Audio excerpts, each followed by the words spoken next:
Marriage से समाज नज़दीक आता है और बाबा साहब अम्बेडकर जी का भाई कहना था कि खाली रोटी और बेटी व्यवहार से कास्टिज्म खत्म नहीं होगा, उसके लिए बेटी व्यवहार की आवश्यकता है। और इसी तरह समाज एक साथ आ रहा है, नज़दीक आ रहा है और बहुत सारे लोग जाति व्यवस्था को भूलकर संविधान को मानकर एक दूसरे के साथ मित्रत्व कर रहे हैं।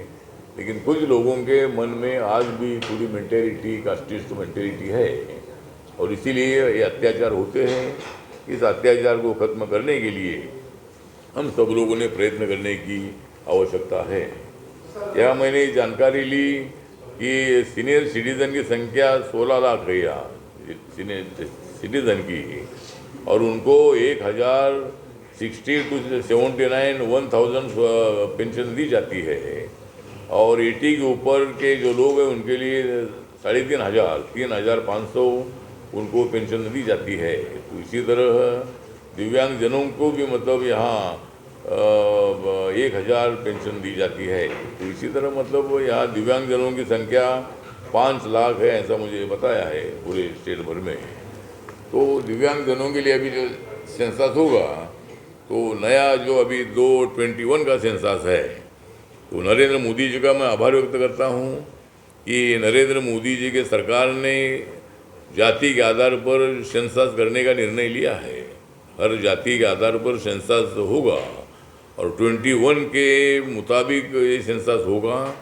और मैंने सेंसस कमीशन से जानकारी ली है कि कब ये चालू होगा, तो अगले साल में 27 में सेंसस चालू होगा और उसमें हर जाति का परसेंटेज कितना है, जो ब्राह्मण कितने हैं, क्षत्रिय में जातियाँ है वो हर जाति का कितना है, वैश्य में जो जातियाँ उनमें कितना है, दलित में जातियाँ उसमें कितना परसेंटेज है, ट्राइबल में कितनी जातियाँ उनका कितना परसेंटेज है। तो हर जाति का परसेंटेज अभी मालूम होगा और जाति के आधार पर की जनगणना से ये फायदा होगा। ये राहुल गांधी तो बोलते हैं कि भाई जनगणना ओबीसी की होनी चाहिए, लेकिन राहुल गांधी की सरकार थी तब उन्होंने ऐसा नहीं किया था। तब उनके ध्यान में नहीं आया था कि भाई सेंसस जाति के आधार पर करना चाहिए।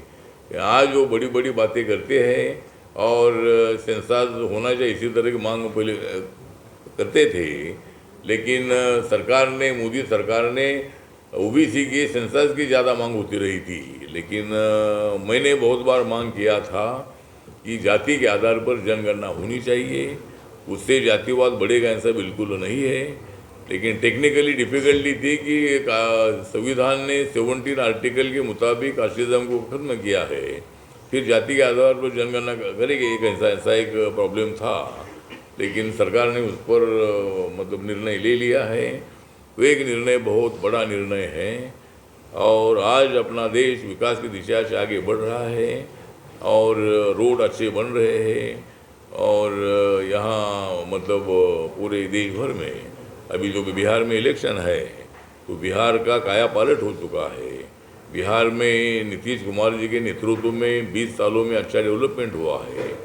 नरेंद्र मोदी जी ने बिहार के लिए बहुत बड़ा पैकेज भी दे दिया है और बिहार की जनता अभी बाहर नहीं जाती है, बहुत सारे लोगों को रोज़गार वहाँ मिल रहा है और इसीलिए हर राज्य के तरफ हमारा ध्यान है।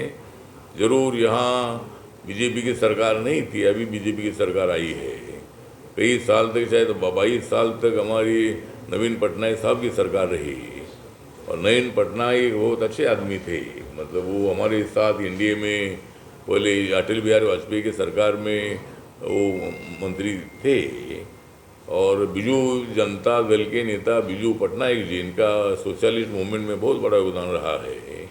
तो नवीन पटनायक जी ने भी 22 साल या कितने साल, 24 साल वो 24 साल तक वो उड़ीसा के मुख्यमंत्री रहे। उन्हें काम भी अच्छा किया है और बीजेपी और बिजू जनता दल एक साथ थे भी कुछ साल तक, लेकिन बाद में वो अलग अलग लड़कर अपने बलबूते पर नवीन पटनायक जी मुख्यमंत्री बने थे। मेरे साथ उनके संबंध बहुत अच्छे थे। जब वो दिल्ली में मिनिस्टर थे तब मैं उनको कहने आने के बार मिलता था वो एक अच्छे स्वभाव के आदमी थे, लेकिन उनका भी योगदान उड़ीसा के लिए बहुत अच्छा रहा है। तो अभी बीजेपी की सरकार आई है, वो भी अच्छा डेवलपमेंट कर रही है। और मुझे लगता है कि एक विषय में बताता हूँ कि राहुल गांधी जी बोलते हैं कि भाई वोट चोरी हो रहा है। तो राहुल गांधी जी को मेरा सवाल है कि तुम्हारे 60 साल 70 साल में वोट चोरी नहीं होता था क्या? मतलब 60 सालों में आपने जो आंकड़े अभी निकाले वो सब क्यों नहीं निकाले? मतलब वोट चोरी नहीं होना चाहिए। उनके मत से मैं सहमत हूँ कि भाई वोट चोरी नहीं होना चाहिए, बोगस वोटिंग नहीं होना चाहिए।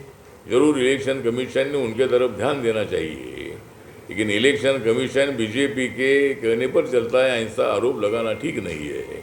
इलेक्शन कमीशन की बॉडी इंडिपेंडेंट बॉडी है और उसका सरकार से कोई संबंध नहीं है।